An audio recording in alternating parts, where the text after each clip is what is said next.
रहमानिर्रहीम। नाइंसाफ़ी कब पैदा होती है, नाइंसाफ़ी का निज़ाम कब परवान चढ़ता है, ज़रा आप इस बात पे गौर करें।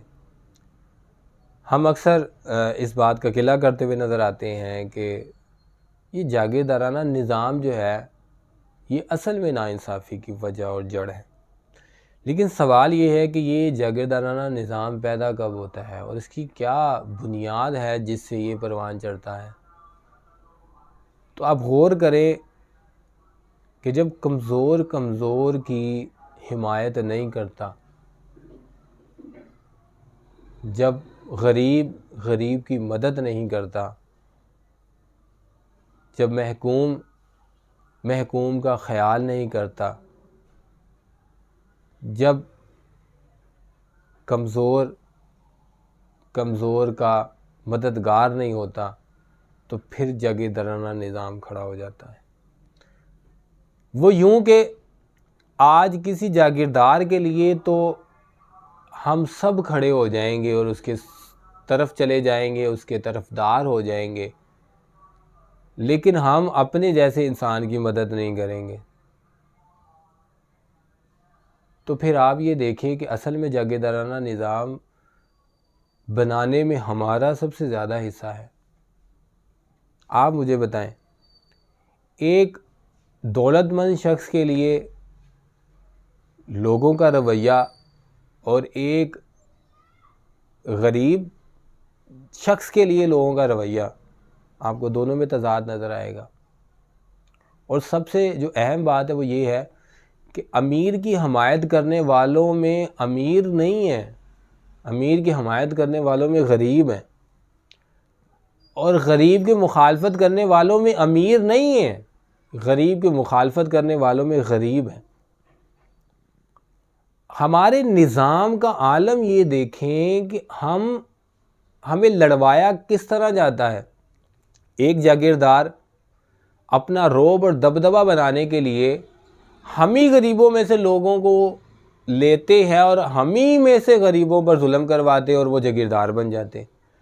अगर हम ये फ़ैसला कर ले कि हम अपने जैसे शख्स पर कभी भी ना हक जुल्म नहीं करेंगे, ना इंसाफ़ी नहीं करेंगे, आप ये देखें कि ये जागीरदार 2 दिन की मार नहीं है, ये निज़ाम ही मुकम्मल तौर पे ख़त्म हो जाएगा। ये निज़ाम तब तक ख़त्म नहीं हो सकता जब तक कमज़ोर की हिमायत नहीं करेगा। नबी करीम सल्लल्लाहु अलैहि वसल्लम ने मक्का मुकर्रमा में जब ऐलान नबूवत किया तो हुज़ूर नबी करीम सल्लल्लाहु अलैहि वसल्लम ने ऐसी कौन सी बात की थी जो सरदार मक्का जो है वो हुज़ूर के ख़िलाफ़ हो गए। उन्हें इस बात से एतराज़ नहीं था कि हुज़ूर किसी नए खुदा का नाम लें या उसकी इबादत करें। कुरैश और सरदार मक्का को यही एतराज़ था कि ये ऐसा ना कहें कि सब बराबर है, ये ऐसा ना कहें कि सब के हुकूक एक जैसे हैं, ये ऐसा ना कहें कि एक गरीब की मौत और एक सरदार की मौत एक जैसा सोग हो। उन्हें एतराज़ इस बात पे था कि हुज़ूर अलैहिस्सलाम ने ये बात फरमाई कि सब बराबर हैं, और ख़ास तौर पे आका करीम सल्लल्लाहु अलैहि वसल्लम ने जो तरबियत फरमाई वो ये थी, आपने फरमाया कि कमज़ोर की मदद करे और कमज़ोर की हिमायत के लिए खड़ा हो जाए। और देखो दिनों में जागीरदाराना निज़ाम ख़त्म हो जाएगा, और ऐसा हुआ और ये निज़ाम नज़र आया। हम नमाज में खड़े होते हैं तो ये नमाज हमें समझा रही है कि सब बराबर हैं और हर एक का हुकूक एक दूसरे के बराबर है। लेकिन अफसोस हम ये सारे मामलात देखते भी हैं, जानते भी हैं, लेकिन समझने की कोशिश नहीं करते। आप गौर करें, जागीरदार की मदद के लिए कभी भी जागीरदार उसका मुहाफ़िज़ और उसका हमायतदार नहीं बनेगा। हमेशा वो गरीब लालच में ही उसका हिमायतदार भी बनेगा और उसके लिए मरेगा भी, लोगों को मारेगा भी।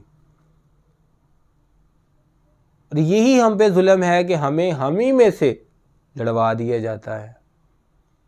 आपने कभी सुना है कि कोई दौलतमंद शख्स किसी लड़ाई में मर गया हो, किसी को मारने गया हो, किसी को नुकसान पहुंचाने, किसी का ना हक माल लेने गया हो। नहीं, आप जब भी सुनेंगे यही सुनेंगे, फ़लाँ के बंदे, फ़लाँ के लोग, फ़लाँ के गार्ड, फ़लाँ के हमायती, और वो किन पर जुल्म करने जा रहे हैं, किन से नाइंसाफ़ी करने जा रहे हैं, वो भी उन जैसे हैं। तो ये जागीरदाराना निज़ाम फिर कैसे ख़त्म होगा? क्या हम गौर नहीं करते? अल्लाह रब्बुल इज़्ज़त ने फरमाया, खुदा उस कौम की हालत नहीं बदलता, ना हो ख़याल जिसे अपनी हालत बदलने का। डॉक्टर अल्लामा इकबाल फरमाते हैं, अफराद के हाथों में है अक़वाम की तकदीर, हर फ़र्द है मिल्लत के मुक़द्दर का सितारा, हर फ़र्द मिल्लत के मुक़द्दर। तो जब तक हमने फ़र्द की अहमियत ना जानी, तब तक हम बहैसियत कौम तरक्की नहीं कर सकते। आज हमारे साथ होता क्या है? बज़ाहिर आइन और कानून के मुताबिक तमाम शहरियों के हकूक़ एक जैसे हैं, लेकिन क्या उस आइन और कानून पर अमल होता हुआ आपको नज़र आता है? मैं आपको फिर एक बात बता रहा हूँ कि मेरा गिला जागीरदारों से नहीं है, मेरा गिला अमीर लोगों से नहीं है, मेरा गिला ताकतवर लोगों से नहीं है।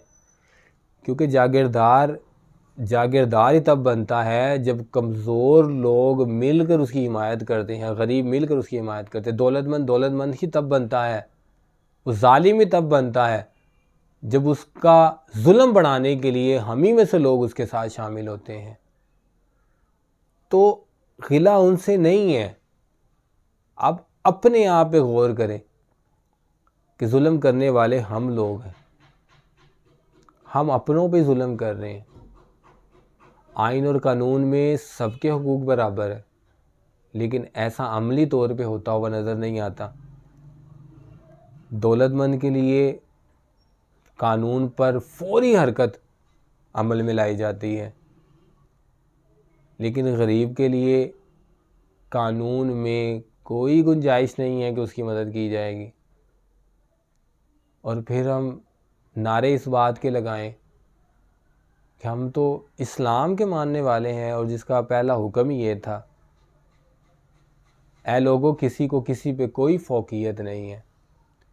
इस्लाम तो नाम ही सलामती और मसावात का है, और ये सलामती और मसावात ऐसे नहीं आएगी, बातों से नहीं आएगी। बातें करने से, रवायात सुनाने से, आयात सुनाने से ये तब्दीली नहीं आएगी। तब्दीली तब आएगी जब हम ठान लें इस बात को कि हम कुछ भी हो जाए, हम अपने जैसे लोगों के साथ नाइंसाफ़ी नहीं करेंगे। कुछ भी हो जाए, ना हक हम किसी का साथ नहीं देंगे, वो चाहे हमारा सगा बाप हो। ये बात अपने आप से शुरू होगी, अपने आप पे ख़त्म होगी। और किसी गलत फहमी में ना रह जाएं हम कि शायद हम ये समझें कि हम कुछ ऐसा करेंगे तो हमें कौन सा किसी ने कुछ कह देना है। मैं आपकी बात से मुत्तफ़िक हूँ। आप कुछ गलत करेंगे ना तो आपको कोई कुछ नहीं कह सकता, लेकिन क्या आपका ज़मीर, क्या आप ख़ुद इस बात की तस्दीक से इन्हिराफ और इनकार कर सकते हैं कि आपने ये जुल्म नहीं किया, आपने ये ज़्यादती नहीं किया, आपने ये नाहक नहीं किया? जब आप इस बात पर आकर खड़े हो जाएं कि हाँ, मैं ख़ुद बाज़मीर इस बात का इनकार कर सकता हूँ कि मैंने ये गलत नहीं किया, तो फिर आप समझ लें कि फिर आप बरी ज़िम्मा हैं। लेकिन अगर आप बहैसियत ज़मीर अपनी गलती और अपने गुनाह को झुटला नहीं सकते, तो फिर याद रखें कि आपको आप ही काफ़ी हैं।